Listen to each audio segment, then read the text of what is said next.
அந்த காட்டின் இருள் அனைத்து பகுதிகளையும் மூட தயாராகிக் கொண்டிருந்தது. நிலா வெளிச்சம் கூட வெளிவர மறுத்து கொண்டிருந்தது. மங்கலான காற்று சுழன்று ஊதி மரங்களின் இலைகளை ஒரு பரப்பில் அசைந்தன. ஒரு சிறுவன் அலறிக்கொண்டே ஓடிக்கொண்டிருந்தான், அழுகுரலோடு பயத்தோடும். அவனை வலுக்கட்டாயமாக ஒரு பெண்மணி இழுத்து வந்து கொண்டிருந்தாள். அவன் நான் வரமாட்டேன் என்று கதறினான். சிறுவன். அவளோ ஒரே சொல்லை திரும்ப திரும்ப கூறிக்கொண்டிருந்தாள். இல்லை, இதுதான் சரி, இல்லை, இதுதான் சரி.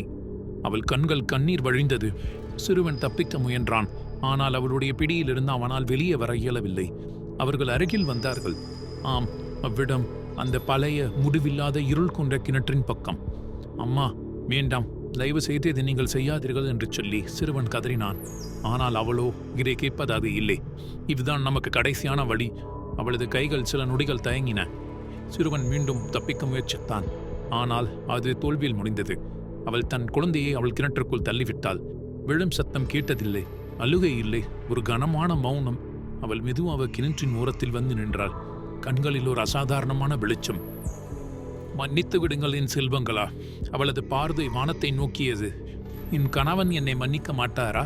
அவர் அணிந்த மாங்கில்லத்தை நான் இப்பொழுது கிணற்றின் அடியே வைக்கிறேன். அவர் என்னை அடையாளம் காணும் பொருட்டு நான் இதை வைக்க இருக்கிறேன். என்னை மன்னித்து விடுங்கள் என் தெய்வமே, என் பதியே, என்னை நீங்கள் மன்னித்தருள வேண்டும் எனச் சொல்லி தன் கணவனிடம் மன்னிப்பு கேட்டுக்கொண்டிருந்தாள். மீண்டும் அவள் தொடர்ந்தாள். என்னை தாயைப் போலவும் தந்தையைப் போலவும் என்னை வளர்த்த என்னுடைய அண்ணன், என்னுடைய குலதெய்வம் போன்றவர், என்னை எப்பொழுதும் காத்து நிற்கும் என்னுடைய அண்ணன், நல்ல தம்பி, என்னை நீங்கள் மன்னித்தருள வேண்டும். நான் செய்யும் இத்தவறை நீங்கள் மன்னித்தருள வேண்டும் எனச் சொல்லி இருவரிடமும் மன்னிப்புக்களை அவள் கோரிக்கொண்டிருந்தாள். அவளது குரலில் நடுக்கம். பின் அவளும் கிணற்றுக்குள் விழுந்தாள். அந்த கிணற்றில் இருவர் மட்டும் விழவில்லை, மொத்தம் 8 உடல்கள் செத்து மிதந்தன. அந்த சிறுவனுக்கு முன் அவள் 6 குழந்தைகளை அதில் தள்ளி வைத்திருந்தாள். கடைசியாக அவளும் தன்னுடைய இன்னுயிரை முடித்துக் கொள்வதற்காக முடிவு செய்து அவளும் அக்கிணற்றில் குதித்தாள். அவள் ஏன் இந்த செயல்களைச் செய்தாள்? அப்படி அவள்களுக்கு என்ன நடந்தது? உங்களுக்கு ஏதேனும் தெரியுமா? வாருங்கள், இக்கதையின் 2 ஆழத்திற்குள் சென்று ஏன் இவை நடந்தது என்பதை ஆராய்வோம். அர்ஜுனாபுரம் எங்கு பார்ப்பினும் பசுமை நிறைந்த கிராமம். மாமரங்கள், பலாமரங்கள், வாழை மரங்கள், தென்னை மரங்கள் என அனைத்து பழவகை மரங்களும் சூழ்ந்த கிராமம் அது. மக்கள் அனைவரும் பெருமகிழ்ச்சியுடன் வாழ்ந்து வந்த காலம். அந்த கிராமத்தை எங்கு பார்ப்பினும் பசுமை நிறைந்த காட்சியாகவே காட்சியளித்து வந்தது. ரம்யம் என்றால் அந்த கிராமம் தான் மக்களின் மனதில் நினைவிற்கு வரும். ராமலிங்கம் மற்றும் இந்திராணி தம்பதியினர் அக்கிராமத்தை ஆட்சி செய்து வந்தனர். அவர்களுக்கு நீண்ட நாட்களாக குழந்தை பேர் இல்லாமல் இருந்தது. கடவுளின் அருளால் அவர்களுக்கு சில காலங்களுக்கு பிறகு நல்லத்தம்பி மற்றும் நல்லத்தங்காள் என்னும் 2 குழந்தைகள் பிறந்தனர். நல்லத்தம்பி மூத்தவனாக இருந்து வந்தான். நல்லத்தங்காள் இளையவள். அவள் பிறகாக பிறந்தவள். இருவரும் அன்பான முறையிலேயே மக்களால் வளர்க்கப்பட்டனர். அரச குடும்பத்தைச் சேர்ந்தவர்கள் என்பதால் மக்களுக்கு இயல்பாகவே இளவரசர் மீதும் இளவரசியின் மீதும் அன்பு இருந்து வந்தது. மக்களும் அவர்கள் இருவரின் பாசத்தை பார்த்து மிகுந்த மெச்சி கொண்டிருந்தனர்.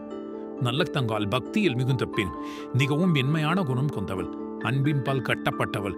நல்ல தம்பியோ வீரம் மிக்கவன், தங்கைக்காக எதையும் சுய துணியாதவன். எதை கேட்பினும் அது அடுத்த நொடியா விடம் வந்து சேரும். அந்த அளவுக்கு தங்கையின் மீது பாசம் கொண்டவன். காலம் உருண்டோடியது. இருவரும் நல்ல முறையில் வளர்க்கப்பட்டு வந்தனர். காட்டில் வேட்டைக்காக நல்ல தம்பி சென்றிருந்தான். சில நாட்கள் கழித்து அவனுக்கு ஒரு தூது வந்திருந்தது. அதை பார்த்தவுடன் அவன் முகத்தில் கவலை ரகை படர்ந்தது. அவன் அருகில் இருந்தவர்களிடம், நாம் திரும்பிச் செல்ல வேண்டிய நேரம் வந்துவிட்டது, நமக்கு செய்தி வந்திருக்கிறது, உடனடியாக நாம் நாட்டை நோக்கி திரும்ப வேண்டும் எனச் சொல்லி அவன் குதிரைகளை தட்டிவிட்டான். செல்லும் வழியெங்கும் தூதில் இருந்த எழுத்துக்கள் அவனுடைய மண்டையில் ஓடிக்கொண்டிருந்தன. அண்ணா, நீ எங்கு இருப்பினும் உடனடியாக வீடு திரும்பு. தந்தையின் உடல் நலம் மிகவும் மோசமாக உள்ளது. சீக்கிரம் வந்துவிடு. இப்படிக்கும் உன் தந்தை நல்லத்தங்காள் என்னும் செய்தியை நினைத்து அவன் மனம் கனத்தது. நல்லத்தங்காள் எப்பொழுதும் இவ்வாறாக கடிதம் எழுதுவது இல்லை. ஏன் அவள் இவ்வாறு அனுப்பியிருக்கிறார்? அந்த அளவிற்கு நிலைமை மோசமாகிவிட்டதா எனச் சொல்லி அவனுடைய மனம் விரும்பிக் கொண்டே குதிரையை தட்டிவிட்டுக் கொண்டிருந்தான். மறுபுறம் கோவிலில் நல்லத்தங்காள் தந்தையின் நலனிற்காக பிரார்த்தனை செய்து கொண்டிருந்தாள். மக்களும் அவளுடன் இணைந்து பக்தியோடு வேண்டிக் கொண்டிருந்தனர். ஆனால் நல்லத்தங்காளின் முகம் வாடியிருந்தது. ஊர் மக்கள் அதனை கவனித்தனர். அவளை நம்பிக்கையோடு தீற்றினர். கவலை கொள்ளாதே தாயே, அரசருக்கு ஒன்றும் ஆகாது. அவர் நிச்சயம் தேற்றி விடுவார். அவருடைய உடல் நலம் மிகவும் சிறப்பான முறையில் மாறும். நீ ஏன் கவலை கொள்கிறாய்? நாங்களும் முன்னோடு சேர்ந்து இறைவனிடம் பிரார்த்தித்துக் கொள்கிறோம் எனச் சொல்லி அங்கிருந்த மூதாட்டி ஒருவள் கூறினான். இதனையே அப்பகுதியில் இருந்த மக்களும் ஆமோதித்தனர். அவள் தெய்வத்தை பணிந்துவிட்டு மனதில் கனத்த சிந்தனையுடன் வீட்டை நோக்கிச் சென்றாள். வீட்டிற்குச் சென்றவுடன் தந்தையின் நெற்றியில் திருநீர் வைத்து, கடவுளிடம் நான் வேண்டிக் கொண்டேன் தந்தையே, உங்களுக்கு உடல் நலம் மிக விரைவில் சரியாகிவிடும் என்று கூறினாள். உடனே அரசர் சிரித்துவிட்டு, இதனாலெல்லாம் என் உடல் சரியாகப் போவதில்லை. என் காலம் நெருங்கிவிட்டது. அதனால் நான் குறைந்தபட்சம் உன் திருமணத்தையாவது பார்த்துவிட்டு செல்ல வேண்டும் என எண்ணுகிறேன். நீயாவது அதற்கு ஒத்துக்கொள் என்று சொல்லி அரசர் நல்லதங்காளிடம் கூறினாள். அவளோ அழுது கொண்டு அதனை ஏற்றுக்கொள்ள முடியாமல் அவ்விடத்தை விட்டு ஓடிப்போனாள். அதே நேரம் வேட்டைக்காகச் சென்ற நல்ல தம்பி வீடு திரும்பியிருந்தான். அவன் வந்ததும் தங்கை ஓரிடத்தில் அமர்ந்து அழுந்து கொண்டிருப்பதைக் கண்டு அவன் மனம் கவலையுற்றது. என்ன ஆயிற்று? ஏன் அழுது கொண்டிருக்கிறார் தந்தையே எனச் சொல்லி நல்ல தம்பி அவரிடம் சென்று வினவினான். பிறந்தவை அனைத்தையும் நல்ல தங்கால் நல்ல தம்பியிடம் எடுத்துரைத்தாள். பின்னர் இருவரும் மகாராஜாவை சந்திப்பதற்காக சென்றனர். தந்தையின் உடல்நலத்தைப் பற்றி நல்ல தம்பி காய்சனமாதவில் விசாரித்துக் கொண்டிருந்தான். ராமலிங்க மகாராஜாவோ தொடர்ந்தார். மகனே, நல்ல தம்பி, நான் கண்மூடுவதற்குள் பல நல்ல காரியங்களை செய்யவிருக்கிறேன். அதில் ஒன்று உன்னுடைய வாழ்க்கை சம்பந்தப்பட்டது. ஆம், நான் உனக்கு ஒரு வரனை அமைத்து தர இருக்கிறேன். மேலும் நீ வரச பதவிகள் அனைத்தையும் ஏற்றுக்கொள்ள வேண்டிய நேரம் வந்துவிட்டது. உனக்காக ஒரு மணவரனையும் நான் தேர்ந்தெடுத்து வைத்திருக்கிறேன். ஆதலால் அந்த வரனை நீ தட்டி கழிக்காமல் ஒப்புக்கொள்ள வேண்டும் எனச் சொல்லி மகாராஜா பேசிக் கொண்டிருந்தார். இதனை அனைத்தையும் கேட்ட நல்ல தம்பி, ஆனால் தனக்கு தற்பொழுது திருமணம் செய்து கொள்வதில் விருப்பமில்லை எனவும், தந்தை நல்ல தங்கால் இருக்கும் பொழுது நான் எவ்வாறு திருமணம் முதலில் செய்து கொள்ள முடியும் எனச் சொல்லி நல்ல தம்பி அரசரோடு வாகம் செய்து கொண்டிருந்தார். அரசரோ மேலும் தொடர்ந்தார். என்னுடைய காலம் நெருங்கிவிட்டது. ஆதலால் நீ பொறுப்புகளை எல்லாம் ஏற்றுக்கொள்ளதான் வேண்டும். முடியாது என்று தட்டி கழிக்காதே என்று சொல்லி நல்ல தம்பியின் மனதை மாற்றினார். நல்ல தம்பியும் ஒரு கட்டத்திற்கு மேல் எதுவும் தட்டி கழிக்க முடியாத காரணத்தினால் ஒப்புக்கொண்டான். மேலும் அரசர் தொடர்ந்தார். அன்னத்தைச் சேர்ந்த அரச குலத்தின் பெண்மணி மூலி அலங்காரிக்கும் அல்ஜனாபுரத்தைச் சேர்ந்த நல்ல தம்பிக்கும் திருமணம் வெகு விமர்சையாக நடைபெற்றது. அனைவரும் அத்திருமணத்தில் பங்கு பெற்றனர். யாரும் குறை கூறாதபடி நல்ல தம்பியின் திருமணம் மகாராஜாவின் முன்னிலையில் நடந்து முடிந்தது. திருமணம் முடிந்த சில நாட்களுக்குள் அனைத்து பொறுப்புகளும் நல்ல தம்பிக்கு கைமாற்றப்பட்டது. அரசர் முழு ஓய்வில் இருந்தார். சிறிது காலம் கழித்து அவருடைய உடல்நிலை மோசமான காரணத்தினால் அவர் மரணத்தை எய்தினார். அவரின் திரிவை தாங்க இயலாமல் இந்திராணியும் அவரோடு சேர்ந்து உயிரை எய்தினார். நல்ல தம்பியும் நல்ல தங்காலும் தங்களுடைய தாய் தந்தை இழந்த வேதனையிலிருந்து மீண்டெல்ல சில காலமானது. தேயின் திருமணத்தை நாம் முடித்தாக வேண்டும் எனச் சொல்லி நல்ல தம்பி முடிவெடுத்தான். அதற்காக பல ஊர்களிலும் தேசங்களிலும் மணவரனை தேடி அவன் அலைந்து திரிந்தான். இறுதியாக மானாமதுரையின் அரசனாக இருந்த காசிராஜனை நல்ல தங்காலுக்கு மனம் முடிப்ப அவர்கள் ஒப்புக்கொண்டனர். ஆதலால் காசிராஜனை பெண் பார்க்க வரும்படி அவன் அழைப்பு விடுத்திருந்தான். மேற்கொண்டு அனைத்து நிகழ்வுகளும் ஒன்றன் பின் ஒன்றாக நடக்கத் தொடங்கியது. நல்ல தங்காலோ திருமணத்திற்கு முதலில் ஒப்புக்கொள்ளவில்லை. அண்ணா, என்னால் இயலாது. நானோ சிறுமி. என்னால் எப்படி அவரை திருமணம் செய்து கொள்ள முடியும்? வேண்டாம் அண்ணா எனச் சொல்லி நல்ல தம்பியிடம் பலமுறை எடுத்துக் கூறினார். இல்லை அம்மா, வந்திருப்பதோ மூலி அலங்காரி. நான் பொறுத்து கொள்ளுவேன். நீ பருவத்திலேயே திருமணம் செய்து கொள். அவர் உன்னை எந்தவிதமான துன்புறுத்தலும் இல்லாமல் பாதுகாப்போடு உன்னை வளர்த்து நிறைவேற்றிய பிறகே அவர் உன்மீது அன்பு கொள்வார் எனச் சொல்லி தங்கையிடம் அவன் கூறிக்கொண்டிருந்தான். ஏனண்ணா இவ்வாறு சொல்கிறாய் எனச் சொல்லி கேட்ட பொழுது நல்ல தம்பி தொடர்ந்தான். நீ இப்பொழுது திருமணம் செய்து கொள் தாயே. பின்னாளில் நீ பருவமுற்ற பெண்ணாய் வளர்ந்த பிறகு இந்த மூலி அலங்காரியின் பேச்சை உன்னால் கேட்க இயலாது. என் மனமும் அதை கேட்க தயாராக இல்லை.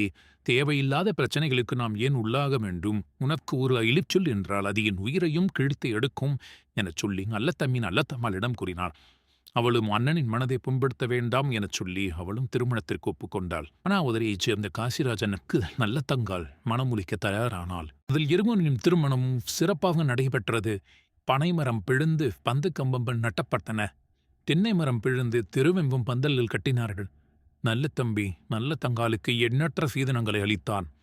பேலியில் நிறைய வெள்ளாடுகளும் பட்டியில் நிரம்பிய பால்மாடுகளும் மோர்கடைய பொன்னால் ஒளிரும் முக்காலியும் அளவிறந்த பொன்னால் நிறைந்த நாளிகளும் எல்லாம் மணமக்களுக்கு அளிக்கப்பட்டது.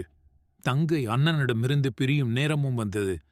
நல்ல தங்கால் அண்ணனிடமிருந்தும் உறவினர்களிடமிருந்தும் ஊர் மக்களிடமிருந்தும் விடைபெற தயாரானால் இவை அனைத்தையும் அமைதியாக அதன் பார்வை இவர்கள் மீறி விடுவதை அவர்கள் கவனிக்கவில்லை. அந்த பெண்மணிக்குள் ஒரே பொறாமை குவிழ்ந்து கிடந்தது. நல்ல தங்கால் கணவனுடன் மானாமதுரை நோக்கி புறப்பட தயாரானாள். அவளது கண்களில் கலந்த மகிழ்ச்சியும் மனம் உருகிய வருத்தமும் தெரிந்தது.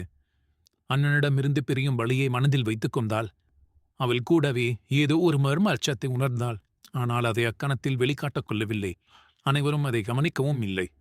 பொன்னாலேயே மெழுகிப் போன வீடுகள், பந்தல்களில் ஒளிரும் விளக்குதல், ஊரார் கொண்டாடும் மகிழ்ச்சியினால் நல்ல தம்பி தங்கையின் பிரிவினை மறந்து கடைசி முறையாக அவளை பார்த்தான். போகும் முன் நல்ல தங்காலும் திரும்பி ஒரு முறை தான் வாழ்ந்த ஊரை பார்த்தாள். மேலும் இவ்வாறாக சிறப்பாக வளர்க்கப்பட்டு மக்களின் அன்பையும் ஆதரவையும் பெற்ற ஒரு பெண் தன் பெற்ற பிள்ளைகளை ஏன் கிணற்றில் தள்ளி தானும் அதில் விழுந்து உயிரை மாய்த்து கொள்ள வேண்டும்? அவளுக்கு அப்படி என்ன நிலை வளைந்தது? அதற்கு என்ன அவசரம்தான் இருந்தது? அவள் இந்த முடிவை எடுக்க காரணம்தான் யார்? இறுதியில் அவள் ஏன் அனைவரிடமும் மன்னிப்பு கேட்டாள்? அவளின் இறுதிச் சொற்களில் மறைந்திருக்கும் அர்த்தம்தான் என்ன? அவளது இதயம் உணர்ந்த வேதனை யாருக்கு தெரியும்? அப்படி என்ன நடந்தது? அப்பொழுது நல்ல தம்பி எங்கே சென்றான்? காவல் தெய்வம் போல் நின்று காப்பவன் என்று சொல்லும் அவள் ஏன் அவளை காக்கவில்லை? அடுத்த பகுதியில் இக்கதையின் உண்மையான ரகசியம் வெளிச்சம் பார்க்கும் வரை காத்திருக்குமாறு அன்போடு கேட்டுக்கொள்கிறோம்.